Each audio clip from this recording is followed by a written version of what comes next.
Mac, the Congressional Budget Office estimates more than $1.8 trillion in debt this fiscal year, the highest since the COVID pandemic.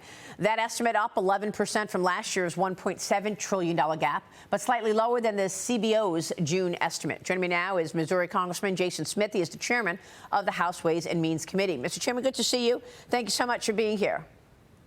Good to be with you, Maria. Your reaction to these debt numbers? Well, it's a direct result of the Biden-Harris policies. When they took the oath of office, CBO projected that the deficit would be half of what it ends up being fiscal year 24. Half. And why is that? They went on a $10 trillion spending spree in their first 2 years where the Democrats controlled the White House, the House, and the Senate. And this is catching up to that spending. So what do you want to say then to, like the Wall Street Journal last week said, well, when you look at Kamala Harris's spending plan versus Donald Trump's spending plans, Donald Trump adds to the deficit. How do you read these two plans, the economic plans and the impact on the deficit?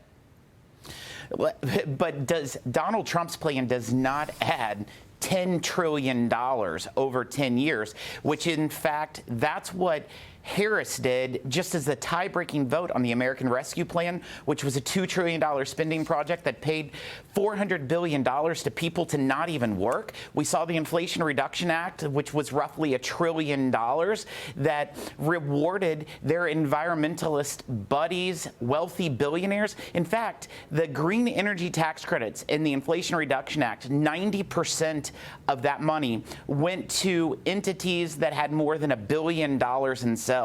They're clearly not the party of the working class. Their policies are the party for the billionaires, and it's really funny to hear how she wants to tax the billionaires, but she's been giving tax relief to the billionaires. And of course, we've got interest rates, short-term interest rates that are on the move, making all of that debt that much more expensive to carry. What is your take on the economic plans in terms of the tax plans? I know President Trump wants to extend the tax cuts, but Kamala Harris keeps saying over and over again that she's going to make sure that the rich pay their fair share. I mean, isn't it true that the highest earners already pay almost half of all taxes, income tax? Yeah, it is true. And what's so ridiculous is for her statement to say that the rich should pay their fair share. Maria, if you took every single dollar of every billionaire in the United States, it could not even fund 9 months of our existing government. And she's wanting to spend trillions of dollars above that. It's just not even feasible. It's not doable. It's just a talking point that she throws out there. She is trying to just get her talking points correct this election cycle. Her policies are absolutely atrocious. Well, I mean, and she doesn't really communicate what she's going to do, which is even scarier. Look, here we are 4 weeks away from Election Day. A new Gallup poll shows the economy is still the top issue for voters. Out of 22 listed topics, democracy and terrorism rounding out the top 3 concerns, 90% of registered voters say that the economy is extremely or very important in deciding their vote for president. That's the highest percentage since 2008 during the Great Depression. The Great Recession. It felt like a depression for some. Kamala Harris attempted to explain her economic agenda during an interview on 60 Minutes Monday. Not sure if you saw this. Watch.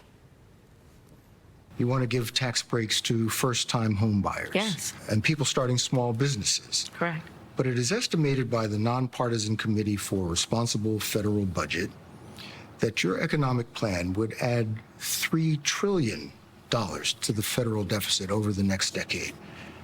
How are you going to pay for that? My plan is about saying that when you invest in small businesses, you invest in the middle class, and you strengthen America's economy. Small businesses are part of the backbone of America's economy. But pardon me, Madam Vice President, the question was, how are you going to pay for it? I'm going to make sure that the richest among us who can afford it pay their fair share in taxes. But we're dealing with the real world here.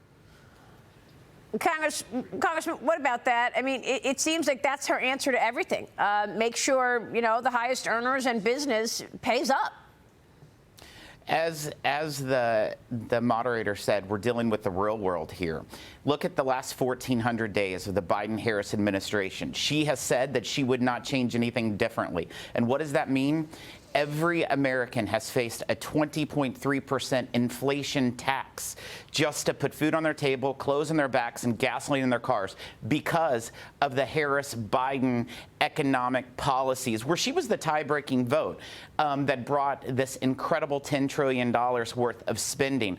And what has she said repeatedly, Maria? On day one, she wants to repeal the Trump tax cuts. So what does that mean? That means a 35% corporate tax rate. That would be the fourth highest tax rate of any nation in the country, almost 10 points above that of communist China. These are the economic policies that would crush America globally. Well, I mean, it's really disingenuous for her to talk about her efforts to rein in inflation when it's, in fact, her fault and Joe Biden's fault, spending $10 trillion in the last 4 years. Of course, it was too many dollars chasing too few goods, but she blames corporate America. She claims there's price gouging going on, which we have no evidence of, in terms of food, grocers with very small margins. But it also underlines the mismanagement that we've been talking about at FEMA. You know, FEMA is under fire for its funding shortage. House Oversight Committee Chairman James Comer now calling for FEMA Administrator Deanne Criswell to testify next month about the federal government's response to these hurricanes, Hurricane Helene and possibly Hurricane Milton. Watch this.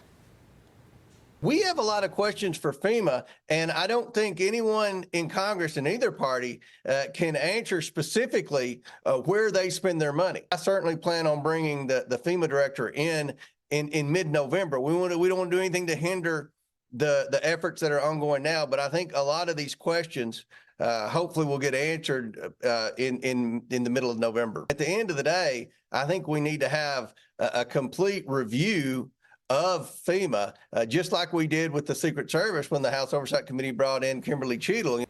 So, Mr. Chairman, I got to get your take on what's going on at FEMA because, you know, the White House is pushing back, saying, no, we did not use FEMA money for illegal migrants. But we have the evidence because Karine Jean-Pierre walked us through it 2 years ago. Watch this.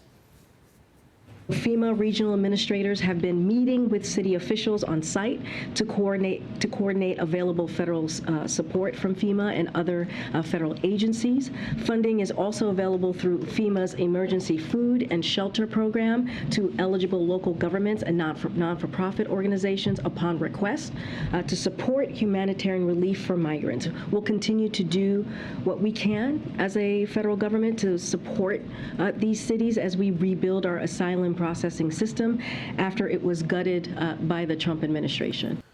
So I don't know what she's talking about in terms of being gutted by the Trump administration, Congressman, but obviously Kamala Harris and Joe Biden gutted the FEMA money run by Alejandro Mayorkas, who's got this wide open border. So the White House keeps pushing back. No, you're confusing it. This is two different funds. One FEMA fund is for food assistance, like you just heard. But so what if it's two different funds? At the end of the day, it's FEMA money. And they used FEMA money for illegal migrants, which is what one of your colleagues, Andrew Clyde, just told us. Here's what he said. Watch. Then I get your response. This worry that there, in fact, is intermingling with this money. I understand the Republicans are saying that these are two separate funds. Two different pots of money or not is irrelevant. I think what the Biden-Harris administration has done is they have twisted the mission of FEMA, and now they're using FEMA money to support illegal aliens coming into this country. That should never be the mission of FEMA. You know, I mean, Mr. Chairman, can you believe this? We are looking at Florida and North Carolina, people hanging on from trees to stay alive. They've lost everything because of these storm surges, and now they're worried that FEMA doesn't have any money to help them. Why? Because they used the money. Kamala Harris and Alejandro Mayorkas used the money for illegal migrants. Is this true? You know, Maria, it's absolutely heartbreaking to see what's happened in Appalachia. But what is atrocious, it's not just about FEMA using their funds as a slush fund for the president and vice president's liberal priorities, such as, providing relief to illegals instead of Americans. What's so disturbing, Maria, is the complete lack of leadership that we are seeing out of the White House. Vice President Harris, President Biden, it's like they really don't care about the disaster that's happening in Appalachia. That is what's so disturbing. They should be boots on the ground more than just photo ops and trying to make it political talking points. I mean, you as the chairman of House Ways and Means and as an elected official, can't you ensure that the taxpayer dollars are going where taxpayers expect and not a cleanup of a FEMA fund for illegal migrants who are actually disrupting life everywhere in this country for American citizens? Maria, one of the most frustrating things as a member of Congress is when we appropriate the dollars for the intended use, we then see the abuses of the administration's spending in complete different ways than what was appropriated. That is what's disturbing, and that's why you try to have oversight over the administration, but this administration's been blocking us from day one. Yeah, that's not right. Congressman, it's good to see you. Thank you so much for being here this morning. Chairman Jason Smith, stay with us. We'll be right back.